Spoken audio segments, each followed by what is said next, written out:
Otep, Otep, Otep, bienvenue sur la page de Bertie le Kamite, l'imperturbable négro-thérapeute, défenseur des causes justes qui avance malgré les vents contraires. En espérant que cette courte vidéo vous apportera un plus, vie, force, santé, pluie de bénédictions ancestrales. Je fais cette courte vidéo pour vous parler de quelqu'un de formidable, quelqu'un d'exceptionnel, quelqu'un qui est entré dans l'histoire de l'humanité. C'est un digne fils du continent africain. Il s'appelle Denis Mukwege, prix Nobel de la paix. On attend également d'avoir, n'est-ce pas, des prix Nobel de médecine, prix Nobel dans plusieurs autres domaines, pas que la paix.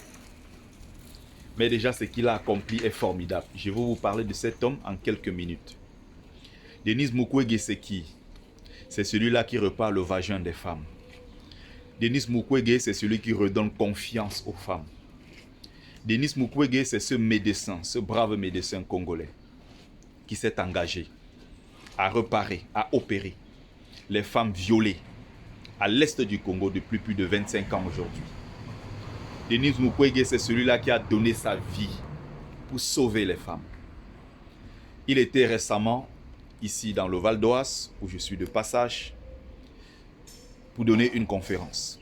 J'ai des gros regrets, je n'étais pas en Île-de-France. J'aurais profité de l'occasion pour lui dire merci pour tout son travail. Je devais être à cette conférence, mais malheureusement, il y aura d'autres occasions. C'est un monsieur formidable, un monsieur téméraire, un monsieur fort, qui a tout donné. Je dis bien tout donné. Et jusqu'aujourd'hui, il continue son travail, malgré les persécutions du gouvernement congolais, notamment de l'époque de Joseph Kabila. Denis Mukwege lisait ce livre, La force des femmes. Je rêve d'une société où les mères sont reconnues comme les héroïnes qu'elles sont. J'ai lu ce livre, c'est l'un des rares. Alors que je suis quelqu'un de très très dur, très fort. Je pleure difficilement. Mais ce livre m'a fait couler des larmes. J'ai pleuré quand je lisais cet ouvrage.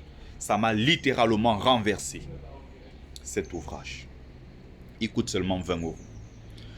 Il raconte, entre autres, vous voyez, les femmes qui ont reconnu son travail, ces femmes-là qui ont été violées en série.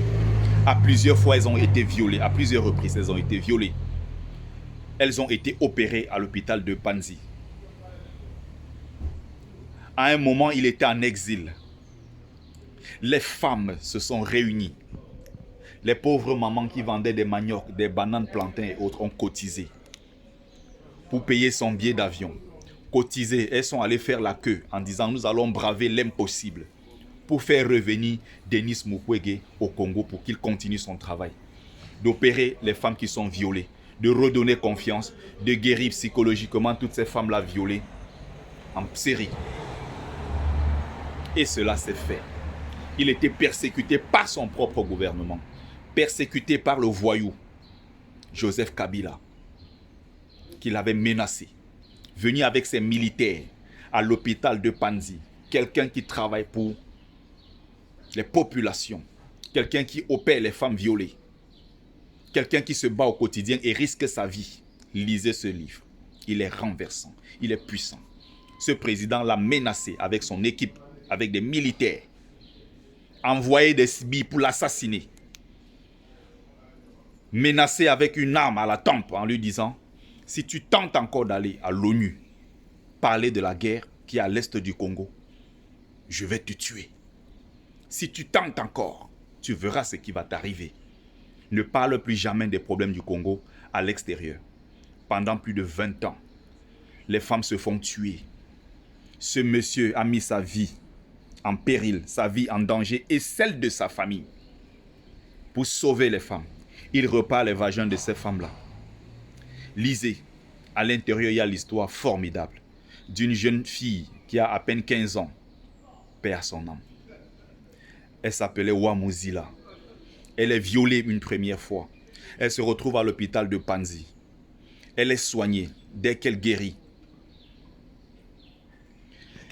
elle dit « Je ne veux pas retourner au village parce que les militaires vont encore venir me violer. » Et ce ne sont pas d'ailleurs des militaires, c'est des voyous, c'est des sbires formés, n'est-ce pas? De l'autre côté du Rwanda, on adore le Rwanda, hein? Malheureusement. On adore tout le travail fait, n'est-ce pas, par Paul Kagame qui a développé le pays. C'est un très beau pays, le Rwanda, ça avance là-bas. Mais malheureusement, il a un passif, n'est-ce pas? Il a les mains tachées de sang de Congolais, malheureusement. On ne devrait pas encourager ce genre de choses en Afrique. Il a dit à la fille, tu seras obligé de retourner parce qu'il n'y a pas assez de place ici pour te garder. Je t'ai assez gardé ici pendant des mois. Il n'y a pas de place. Il y a d'autres malades qui arrivent. Il y a d'autres femmes qui arrivent qui sont violées. Qu'est-ce qu'on fait? Alors, Wamuzila est obligé de retourner au village. Wamuzila va même fabriquer des savons qu'elle va envoyer à Denis Mukwege pour lui dire « Je suis de retour au village, je me bats ici à fabriquer des savons. Alors je t'envoie ça comme cadeau pour te dire merci. » Wamuzila est violée pour la deuxième fois. Et là, lors de ce viol, elle attrape le virus du sida. Elle va en mourir quelques mois après. Malheureusement, l'histoire de cette fille est touchante. Denis Mukwege est célébré où? On est ici en France.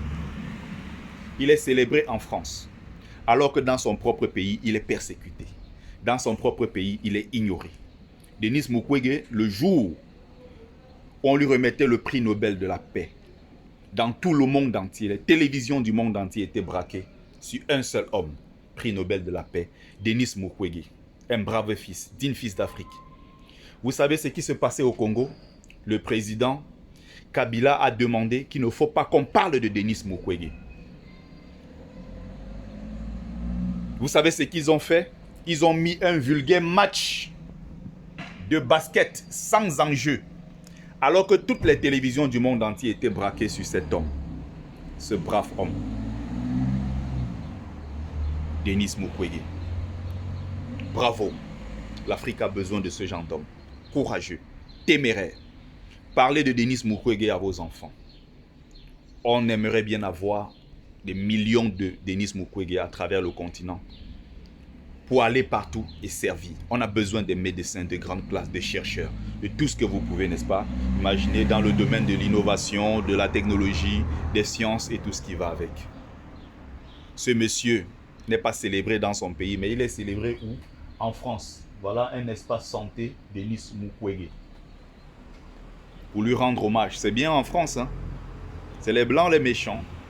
C'est les Blancs, c'est les Français les plus méchants.